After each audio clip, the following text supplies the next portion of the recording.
नमस्कार विद्यार्थी मित्रांनो, आज आपण एकदम सोप्या भाषेमध्ये MPSCची परीक्षा पद्धत काय आहे हे आपण समजून घेणार आहोत. यामध्ये अभ्यास कसा करायचा, कोणती पुस्तकं वाचायची, या सर्व बाबतीत आपण सविस्तर व्हिडिओज बनवणार आहोत. पण खूप सर्व विद्यार्थी येतात आणि त्यांचा प्रश्न असतो की सर आम्हाला MPSCचा पॅटर्न काय माहीत नाही आहे, मग त्यासाठी एखादं पुस्तक घ्यावं का? मग ते पुस्तक 250-300 रुपयांचं असतं, मग ते बऱ्याचदा परवडणारं नसतं. सो इथं आपला प्लेन पर्पज हा आहे की तुम्हाला एक 10 ते 15 मिनिटांमध्ये नेमकी आपली MPSCची परीक्षेची पद्धत काय आहे, मार्क किती असतात, कोणत्या पोस्ट असतात, किती टप्पे असतात, हे आपण एकदम सोप्या भाषेमध्ये समजून घेऊया. हा या व्हिडिओचा पर्पज आहे. सो आपण सुरू करूया MPSC परीक्षा पद्धती म्हणजे काय. सर्वप्रथम एक गोष्ट लक्षात ठेवा, MPSCची ही जी परीक्षा आहे ही 3 टप्प्यांमध्ये घेतली जाते. सगळ्यात पहिला टप्पा असतो पूर्व परीक्षा, दुसरा टप्पा असतो मुख्य परीक्षा, तिसरा टप्पा असतो मुलाखत. बरोबर आहे. जर तुम्ही पूर्व परीक्षा पास झालात तर तुम्हाला मुख्य परीक्षेला बसता येतं. जर पूर्व परीक्षा पास नाही झालात तर तुम्हाला परत एक वर्षभर वाट पाहावी लागते, जेणेकरून तुम्ही पुढच्या वर्षी परत ती पूर्व परीक्षा पास व्हाल. दुसरा आहे मुख्य परीक्षा. मुख्य परीक्षा पास झालात तर तुम्हाला मुलाखतीला जाता येतं.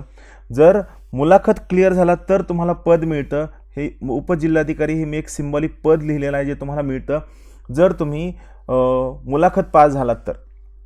आता एक सगळ्यात महत्त्वाची गोष्ट मला तुम्हाला सांगायची, जी सगळ्यांनी लक्षात ठेवा, पूर्व परीक्षेमध्ये मिळालेले मार्क हे तुम्हाला पद मिळण्यासाठी ग्राह्य धरले जात नाहीत.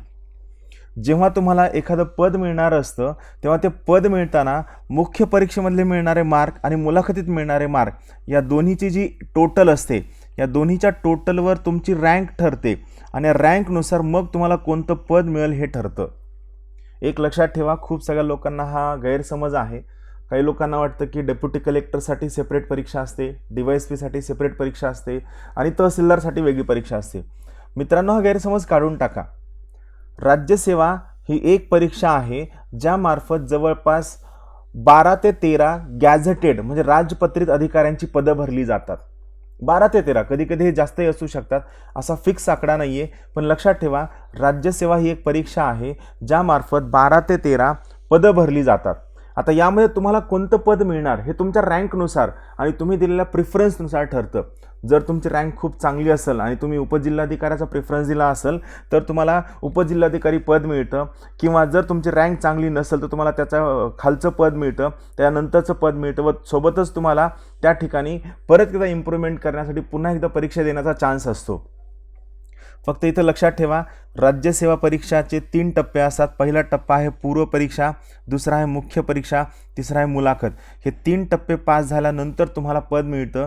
त्यामध्ये परत एकदा सांगतो, पूर्व परीक्षेमध्ये मिळालेले मार्क हे तुम्हाला पद देताना ग्राह्य धरले जात नाहीत. तुम्हाला मिळणारं पद ठरविण्यासाठी मुलाखतीत मिळालेले मार्क आणि मुख्य परीक्षेमध्ये मिळालेले मार्क ग्राह्य धरले जातात. सगळ्यात महत्त्वाची गोष्ट लक्षात ठेवा. जे मगाशी मी सांगितलं ते इथे लिहून दिलेलं आहे. राज्यसेवेची परीक्षा 3 टप्प्यामध्ये घेतली जाते. प्रत्येक टप्पा पास होणं आवश्यक असतं. प्रत्येक टप्प्यावर आवश्यक मार्क नाही मिळाले तर तुम्हाला सर्व पद्धती पूर्व, मुख्य आणि मुलाखत या 3ही परीक्षा पहिल्यापासून रिपीट करावी लागते. खूप सगळ्या लोकांना वाटतं की मुलाखतीला गेलो म्हणजे पद मिळालं, असं बिलकुल नाही आहे. समजा तुम्ही मुलाखतीला गेलात आणि मुलाखतीमध्ये तुम्हाला खूप कमी मार्क मिळाले आणि मुलाखतीचं आणि मुख्य परीक्षेचं टोटल हे तुम्हाला पद मिळण्यासाठी सफिशियंट नाही आहे, तर तुम्हाला परत एकदा पूर्व, मुख्य आणि मुलाखत हे 3ही टप्पे पुन्हा एकदा रिपीट करावे लागतात. दुसरा महत्त्वाचा मुद्दा, वेगवेगळ्या पदांसाठी वेगवेगळी परीक्षा घेतली जात नाही. जसं मगाशी मी सांगितलं, राज्यसेवा परीक्षामार्फत 12 ते 13 पदं भरली जातात. मग दुसरी आहे संयुक्त पूर्व परीक्षा, ज्यामार्फत PSI, STI व असिस्टंट सेक्शन ऑफिसरची पदं भरली जातात. मग कृषी सेवा परीक्षा असते, वनसेवा परीक्षा असते, यामार्फत पदं भरली जातात. सो हे लक्षात ठेवा, राज्यसेवा डेप्युटी कलेक्टर, DYSP, तहसीलदार, ACST, सेक्शन ऑफिसर या सर्वांसाठी एकच परीक्षा घेतली जाते जिचं नाव आहे राज्यसेवा परीक्षा. राज्यसेवा परीक्षेमार्फत एकाच वेळी वेगवेगळी पदं भरली जातात. राज्यसेवा परीक्षेमार्फत कोणती पदं भरली जातात यावर आपण सविस्तर एक सेपरेट व्हिडिओ घेणार आहोत, ज्यामध्ये आपण ते पाहूया. आता सगळ्यात अगोदर आपण समजून घ्या राज्यसेवा पूर्व परीक्षेचा टप्पा. परत एकदा सांगतो, पहिली महत्त्वाची गोष्ट, पूर्व परीक्षा हा राज्यसेवेचा सर्वात पहिला टप्पा आहे. ही परीक्षा 400 मार्कांची असते. यामध्ये 2 पेपर असतात. 2 पेपर कोणते? एक आहे सामान्य अध्ययन 1, दुसरा आहे सामान्य अध्ययन 2. नॉर्मली जेव्हा तुम्ही खूप दिवस अभ्यास कराल त्यावेळेस ऑटोमॅटिकली तुम्ही सामान्य अध्ययन 1 या पेपरला GS म्हणायला सुरू करता व सामान्य अध्ययन 2 या पेपरला तुम्ही CSAT म्हणायला सुरू करता. GS मध्ये सामान्य अध्ययनचे विषय असतात इतिहास, भूगोल, नागरिकशास्त्र, अर्थशास्त्र, विज्ञान, पर्यावरण हे विषय असतात. CSAT मध्ये अंकगणित, बुद्धिमत्ता चाचणी हे सर्व विषय असतात. लक्षात ठेवा, सामान्य अध्ययन 1 मध्ये 1चा पेपर एकूण 200 मार्कांचा असतो. यामध्ये 100 प्रश्न असतात व प्रत्येक प्रश्नाला 2 मार्क असतात. या सोयीनं 200 मार्कांचा हा पेपर असतो. सामान्य अध्ययन 2 हा पेपरसुद्धा 200 मार्कांचा असतो. एकूण प्रश्न 80 असतात. यामध्ये प्रत्येक प्रश्नाला 2.5 मार्क दिलेले असतात. लक्षात ठेवा, ही परीक्षा क्वालिफाईंग स्वरूपाची असते. या टप्प्यावर म्हणजे पूर्व परीक्षेमध्ये मिळालेले गुण तुम्हाला पद देताना ग्राह्य धरले जात नाहीत. हा सगळ्यात महत्त्वाचा मुद्दा लक्षात ठेवा. म्हणजे तुम्ही जर पूर्व परीक्षा पास झालात तर तुम्ही मुख्य परीक्षा किंवा मुलाखतीला जाऊ शकता. अदरवाईज परत पुढच्या वर्षी तुम्हाला पूर्व परीक्षेची तयारी करत बसावी लागते. दोन्ही पेपरच्या एकत्रित गुणांच्या आधारे तुम्हाला मुख्य परीक्षेसाठी पात्र ठरविले जाते. आणखीन एक गोष्ट लक्षात ठेवा, पूर्व परीक्षा व मुख्य परीक्षा या दोन्ही ठिकाणी 1/3 निगेटिव्ह मार्किंग आहे. 1/3 निगेटिव्ह मार्किंग म्हणजे जर तुमचे 3 प्रश्न चुकले तर तुमचा 1 मार्क कट होतो. हे लक्षात ठेवा, जर तुमचे 3 प्रश्न चुकले तर 1 मार्क कट होतो. पूर्व परीक्षा मल्टिपल चॉईस क्वेश्चन्सची आहे. पूर्व परीक्षा लेखी नाही. यामध्ये ऑब्जेक्टिव्ह प्रश्न असतात जे तुम्हाला टिक करायचे असतात व तुम्हाला दिलेल्या या प्रकारच्या एका OMR शीटवरती तुम्हाला करेक्ट उत्तरासमोर गोल करायचं असतं. तुम्ही खूप सगळ्या लोकांनी स्कॉलरशिप, CET या सगळ्या परीक्षांमध्ये बघितलं असेल. सो लक्षात ठेवा, ही परीक्षा मल्टिपल चॉईस क्वेश्चन्सची असते ज्यामध्ये तुम्हाला एक OMR आन्सर शीट मिळते ज्यावर तुम्हाला तुमची उत्तरं राऊंड करायची असतात. प्रत्येक पेपरला 2 तासांचा वेळ दिला असतो. सगळ्यात महत्त्वाची गोष्ट, राज्यसेवा पूर्वचा GS आणि CSATचे दोन्ही पेपर हे मराठी आणि इंग्रजी या दोन्ही भाषेत छापलेले असतात.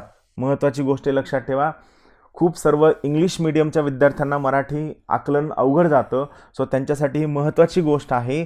राज्यसेवा पूर्वचे दोनही पेपर, GSचा पेपर आणि CSATचे पेपर हे दोनही पेपर इंग्रजी व मराठी या दोन्ही माध्यमांमध्ये छापलेले असतात.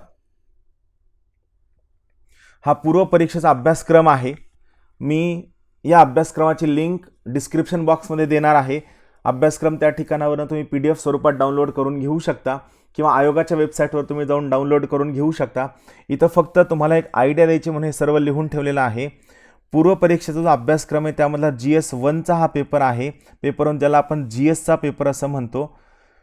या पेपरमध्ये कशावरती प्रश्न असतात तर चालू घडामोडीवरती प्रश्न असतात, इतिहासावरती प्रश्न असतात, भूगोलावरती प्रश्न असतात, राज्यव्यवस्था म्हणजे पॉलिटीवरती प्रश्न असतात, अर्थव्यवस्थेवरती प्रश्न असतात, पर्यावरण आणि सामान्य विज्ञान या विषयावर प्रश्न असतात. या सर्व विषयांवरती कोणत्या टॉपिकवर किती प्रश्न असतात हे फिक्स नसतं. पण जर रफली आपण अंदाज घ्यायचा गेला तर काही टॉपिकवर 15 ते 18 प्रश्न असतात, काही टॉपिकवर 20 प्रश्न असतात व कधीकधी काही टॉपिकवर हार्डली 7 किंवा 8 प्रश्न असतात. हे प्रश्न आयोग दरवर्षी चेंज करतं. आयोगाचा असा कोणताही फिक्स्ड नियमानुसार पॅटर्न नाही आहे की कोणत्या विषयावर किती प्रश्न विचारावे आणि प्रश्न विचारू नाही. सो हे महत्त्वाचे विषय आहेत. परत एकदा सांगतो, चालू घडामोडी, इतिहास, भूगोल, राज्यव्यवस्था, अर्थव्यवस्था, पर्यावरण आणि सामान्य विज्ञान हे विषय आहेत. पूर्व परीक्षा पेपर 2, महत्त्वाची गोष्ट लक्षात ठेवा, पेपर 2ला आपण CSATचा पेपर म्हणजेच अंकगणित आणि बुद्धिमत्तेचा पेपर सुद्धा म्हणतो. यामध्ये काय असतं, कॉम्प्रिहेन्शन असतात म्हणजे उतारे असतात जे आपण खूपदा सोडवतो. उतारे असतात, interpersonal skill and communication skill असतं, त्यानंतर logical reasoning and analytical ability म्हणजे बुद्धिमत्ता चाचणी, त्यानंतर डिसिजन मेकिंगचे प्रश्न असतात. लक्षात ठेवा, डिसिजन मेकिंगचे 5 प्रश्न असतात. महत्त्वाची गोष्ट, या 5 प्रश्नांना निगेटिव्ह मार्किंग नसते, बाकीच्या 75 प्रश्नांना निगेटिव्ह मार्किंग असते. लक्षात ठेवा, डिसिजन मेकिंगच्या 5 प्रश्नांना निगेटिव्ह मार्किंग नसते. इतर प्रश्नांना मात्र निगेटिव्ह मार्किंग असते. बेसिक न्यूमरसीवर प्रश्न असतात जे 10वीच्या लेवलचं असतं, खूप जास्त अवघड नसतं. जनरल मेंटल ॲबिलिटीवरती प्रश्न असतात व मराठी आणि इंग्लिश उतारे यांच्यावरती प्रश्न असतात जे नॉर्मली 10वी ते 12वीच्या स्तरावरचे असतात, खूप जास्त अवघड नसतात.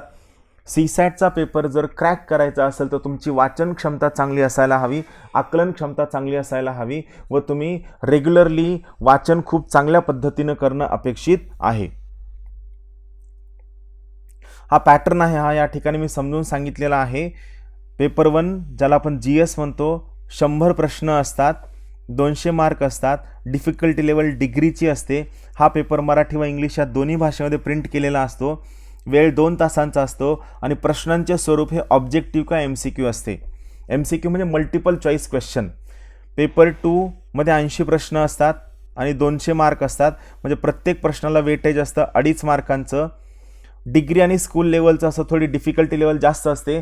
हा पेपरसुद्धा मराठी व इंग्लिश या दोन्ही मध्ये प्रिंट केलेला असतो. ड्युरेशन 2 तासांचं असतं व हा पेपरसुद्धा ऑब्जेक्टिव्ह MCQ मध्ये अवेलेबल असतो.